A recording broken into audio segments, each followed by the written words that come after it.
Yes, kesi ya unyanyasaji wa kingono, matumizi ya madawa ya kulevya na uuzaji wa wanawake ni kesi inayomkabili rapper P Diddy Shankombi ameanza kunguruma huko nchini Marekani, ambapo siku ya jana mashuhuda wawili wameweza kutoa ushuhuda wao mbele ya mahakama huko ndani ya nchi ya Marekani, ambapo mambo mazito yamejili kutoka kwa mashahidi ambao wamewasilisha kesi hiyo. Katika kesi hiyo imeweza kushuhudiwa na P Diddy mwenyewe, lakini pia familia yake ilikuwepo katika kusikiliza kesi hiyo, ambapo imefunguliwa na watu mbalimbali kumtuhumu P Diddy kwenye matukio mabaya, ikiwemo kuwafanyia unyanyasaji wa kingono na kuwauza pia parts za ajabu, ikiwa na maana wanasema kuwa zilifanyika kinyume na matakwa yao, hivyo wanahitaji hatua za kisheria ziweze kufuata. Nimeona mwanasheria wa P Diddy ambaye anafahamika kwa jina la Regos, yeye amefunguka kwamba hawa wanawake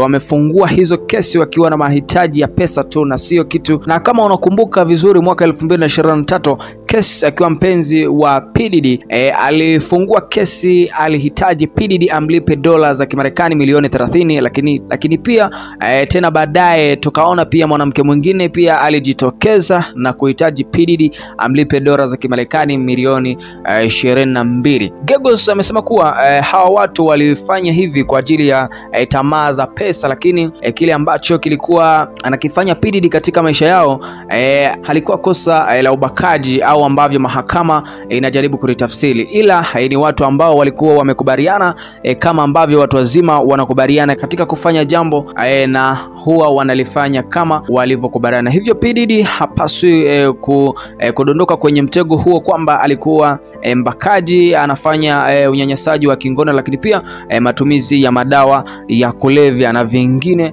vingi. Sasa moja kati ya watu ambao wameweza kutoa shuhuda wao ni polisi ambaye anafahamika kwa jina la Florence, kwamba yeye anasema siku ambayo Diddy alimpiga case, of course kuna video ambayo inaonyesha kuwa Diddy akiwa anampiga case wakiwa kwenye corridor moja kati ya hotel ya huko nchini Marekani, Diddy akiwa amevaa taulo lake jeupe, inaonekana walikuwa wametoka chumbani hapa na pale purukushani kesi akiwa anataka kukimbia, lakini mwisho wa siku Diddy akawa amemkanyaga kwenye corridor ya hotel. Sasa huyu Florence yeye alikuwa ni polisi na anajaribu kueleza kuwa yeye alipokea simu kutokea kwa mwanamke huyo ambaye alikuwa ni case, akimueleza kuwa anahitaji msaada. Baada ya hapo alifika kweli, alimkuta Diddy akiwa anamfanyia vitendo ambavyo sivyo mpenzi wake huyo case. Baadaye akiwa kama polisi aliweza kumtetea. Kesi alimwambia polisi huyu kwamba anahitaji kuondoka na yeye, lakini P Diddy akamwambia kwamba hawezi kuondoka hapa mpaka mimi mwenyewe niamue. Mwisho wa siku polisi huyu anasema Diddy alimpa dola za Kimarekani 100 ikiwa kama hongo kwamba asiende kumwambia mtu yeyote kwamba kile ambacho kilikuwa kimetokea, lakini mwisho wa siku Florence alisema alikataa hii pesa, lakini mwisho wa siku kesi imefika na ameweza kuwa kama shahidi, na leo hii inatajwa kuwa kesi ataenda kutoa ushahidi wake pia naye akiwa kama mtu ambaye amepeleka hiyo kesi mahakamani, na moja kati ya watu ambao wamemshtaki Diddy mahakamani. Mimi nitaendelea kukupa habari nini ambacho kinaendelea kuhusiana na kesi hii ya P Diddy, kwa sababu ni kitu ambacho kiko interested sana ukifuatilia katika